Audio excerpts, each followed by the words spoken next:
Well, after many, many years of needing to put up my own shop, finally able to get started. And I kind of wanted to show you guys the process of putting up a shop. It's not really all that difficult, it just takes the manpower to do it. So I'm going to be setting mine so that it centers on one side of my driveway, and we're going to be setting a 40 by 50 building. Now, because of the grade of my ground, we had to do some backfill for this one. I think in the back it was like a foot that we had to bring it up, and in the front side, I think the most it was like 4 inches, somewhere in that neighborhood. And that's basically just to get us the pitch down about a 6 inch rise into the building, so that we have good water runoff. We don't have to worry about water, collecting inside of the building itself.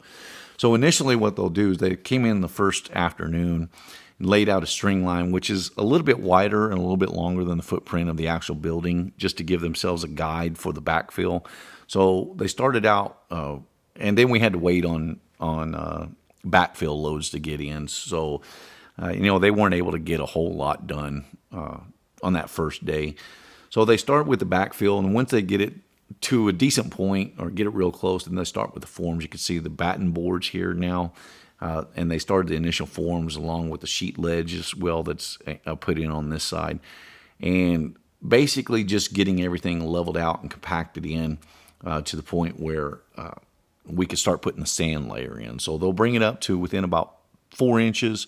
We'll do about a 4 inch sand layer. Now, the building itself, the door or the center of the building is going to be on this side of my driveway. That way we can still park on one side of the driveway, and I still have access to get into the shop. And on the side of the building, I still have room to get around with trailers as well. So hopefully it'll all work out. Now, this was after the course of, I think this was at the end of day 2, or basically day 1.5. They've done a pretty good job. Now, because I'm putting in a welded up frame, we're going to be using base plates, and these are the base plates. There's going to have W8s in the corner and the center of the back wall, and then W12s for the center. If you were putting in a kit building, then you would just use J-bolts. Then the next day, the crew came in and they got the sand layer in and compacting it as well, and then they kind of just worked it out in zones, and as they went, they started the rebar lays as well. So this crew actually came in. They actually did this in like 6 hours, I think. They were a pretty quick crew. So at the end of day 2 and a little bit, they had it pretty much ready for the pour. Now, because it's Memorial Day weekend, we're going to have to wait until about Tuesday in order to get the concrete in. And we're also expecting a little bit of inclement weather. So depending on how much rain we get, will determine exactly when they're going to be able to pour. But they've got it pretty close. Still a little bit of clean out to do in the footers and in the piers. Still have the rebar for the piers themselves, and we have to get the base plates in for the beams for the building. But apart from that, they may have 2 hours worth of work, prep work, before it's ready for concrete. Maybe not even that much. I mean, those guys are really, really pretty quick.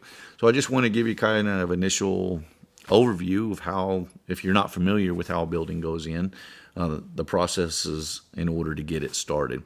So after they get it poured, it's going to be about a week that it has to sit, and during that time, they're going to strip the forms, and we're going to go ahead and pour the approach and have it done before the building ever starts going up. But at any rate, this is the process, and hopefully in about 2 weeks' time, I will finally have my shop. I appreciate you watching, and I'll see you in the next one.